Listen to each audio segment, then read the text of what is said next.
In this talk, we will learn about different strategies that have been used to classify bacteria.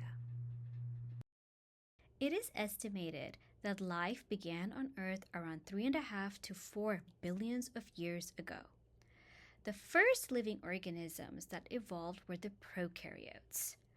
Pro means before, while karyon means nucleus. Thus, prokaryotes are organisms that were present before a nucleus evolved. All prokaryotes are single-cell organisms, and they can be grouped into the domain of either bacteria or archaea.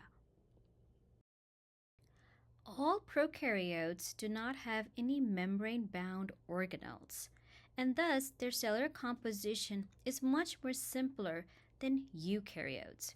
Eukaryotes have many different types of membrane-bound organelles that are present inside the cell. All prokaryotes can be grouped into one of two kingdoms. The kingdom of eubacteria comes under the domain of bacteria, while we also have eukaryotes in the kingdom of archaebacteria, which comes under the domain of archaea. Organisms that are present in the kingdom of archaebacteria are thought to have been the ancestors of eukaryotes. All bacteria are single-cell prokaryotes. They are quite small and hence are also called as microorganisms. They come in a variety of shapes and sizes despite being microbes. They are abundantly present in all kinds of environments, including those that are very harsh. Hence, they have major impacts on all multicellular organisms. They play important roles on their health and well-being. Bacteria are extremely diverse, and hence they can be classified in different ways.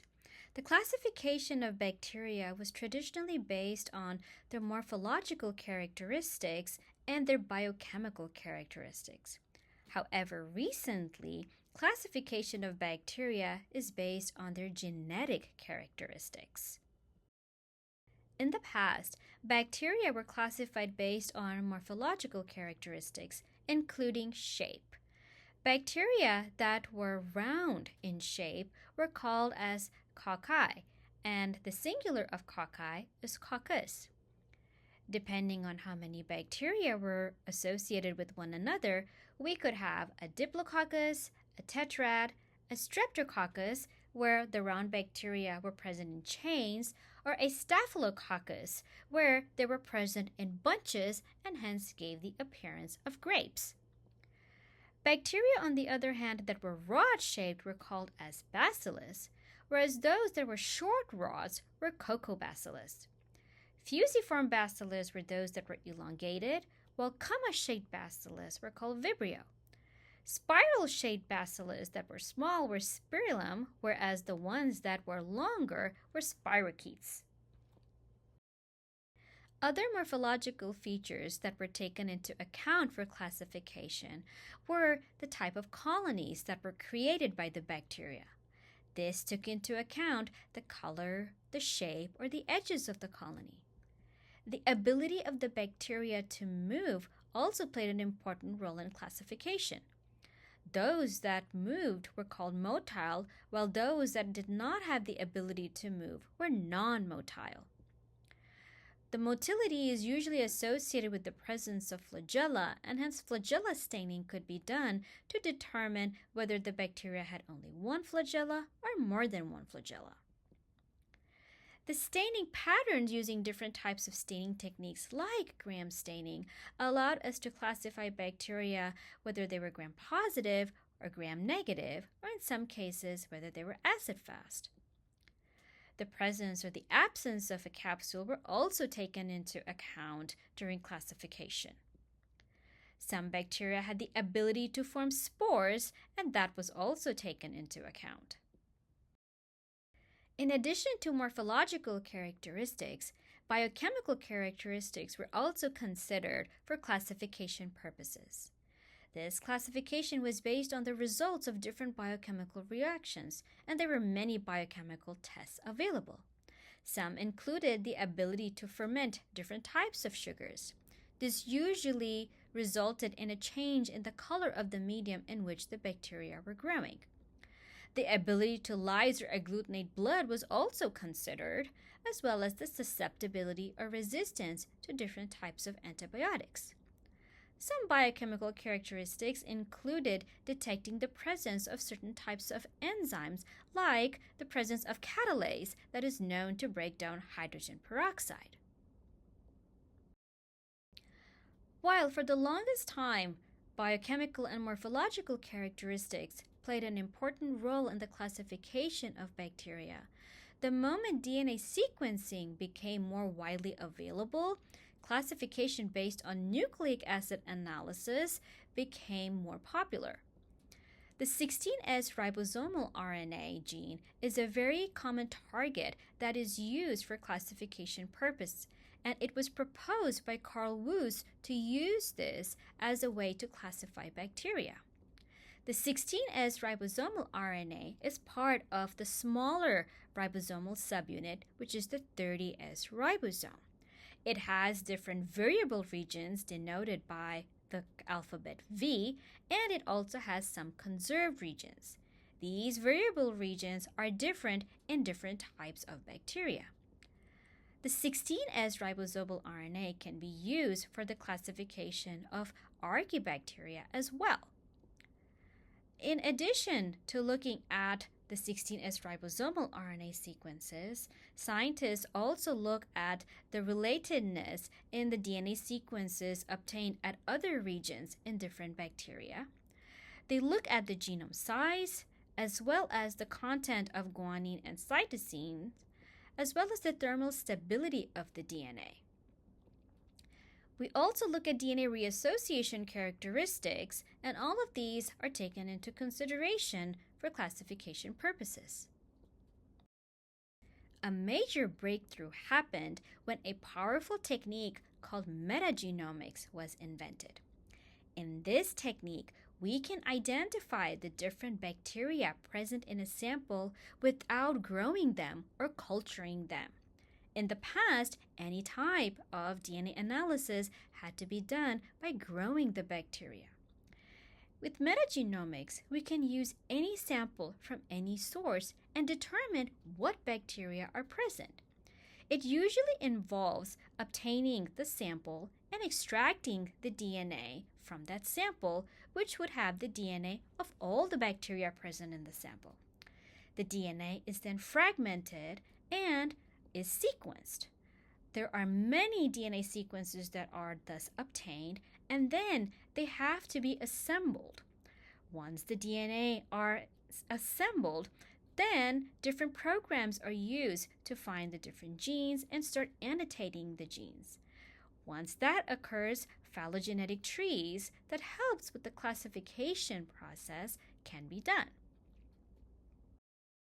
Metagenomics has enabled us to get insight into many different types of bacteria that we do not have the ability to grow.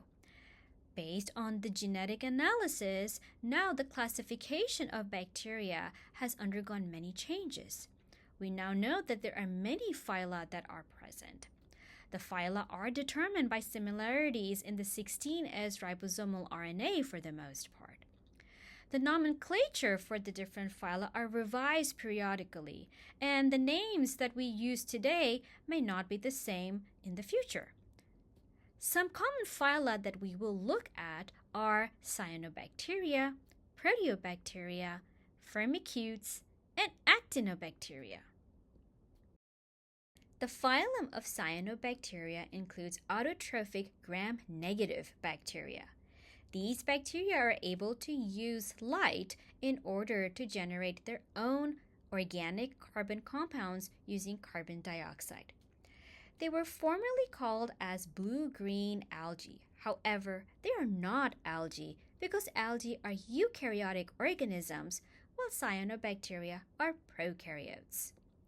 They are one of the oldest organisms on Earth. It is estimated that fossil records have been obtained that show the presence of cyanobacteria at least 2 billion years ago. They were the first organisms known to produce oxygen and hence played an important role in reshaping the atmosphere of ancient Earth. Some examples of cyanobacteria include Prochlorococcus marinus. This is the smallest of all cyanobacteria. It is possibly the most plentiful genus on Earth, and it is estimated that a single milliliter of surface seawater can contain about 100,000 cells of the genus Prochlorococcus. Another example is Anabaena azole. The phylum of Pseudomonadota was formerly called as Proteobacteria. Hence, Proteobacteria is the old name, while the current name is Pseudomonadota. It is a large and diverse clade of bacteria, and they all are gram-negative. Some popular examples of organisms that belong to this phyla are Escherichia coli, which is present in our digestive systems and can also cause infections. Another example is Neisseria gonorrhoeae, which is known to cause gonorrhea. Here we can see the small dots of Neisseria gonorrhoeae present in a tissue. Helicobacter pylori, which is normally present in our stomach, also belongs to this phylum. The phylum of Bacillota was formerly called as Firmicutes. Hence, it should be remembered that the old name is Firmicutes, while the current name is Bacillota. These are mostly gram-positive bacteria, and the classification is based on the presence of a low guanine and cytosine content present in their DNA. Some common examples of organisms that belong to this phylum is Staphylococcus aureus, as well as Bacillus thuringiensis. Staphylococcus aureus, as we can see, are round-shaped, while Bacillus thuringiensis are rod-shaped. The phylum of Actinomycetota was formerly called as Actinobacteria. This phylum includes gram-positive bacteria, and the classification is based on the presence of a high G+C content or guanine and cytosine present in the DNA sequences. They tend to produce these thread-like structures called mycelia, which is usually seen in fungi. So sometimes in the past, scientists actually thought that they were fungi. However, they are not fungi because fungi are eukaryotic organisms, while these are prokaryotes. Some common examples of organisms that belong to this phylum includes Bifidobacterium bifidum, which is a well-known probiotic, and Streptomyces griseus, which is a bacteria from which we were able to obtain one of the antibiotics, which is streptomycin, that is commonly used to treat bacterial infections. With this, we come to the end of our talk, where we learned about different features of bacteria and different strategies that were used to classify bacteria. We then learned about how morphological characteristics and biochemical characteristics were used in the past, but how genetic characteristics are now used for classification purposes. We then learned about how metagenomics has revolutionized classification and determining phylogenetic relationships among different bacteria. We then looked at some representative phyla along with some examples.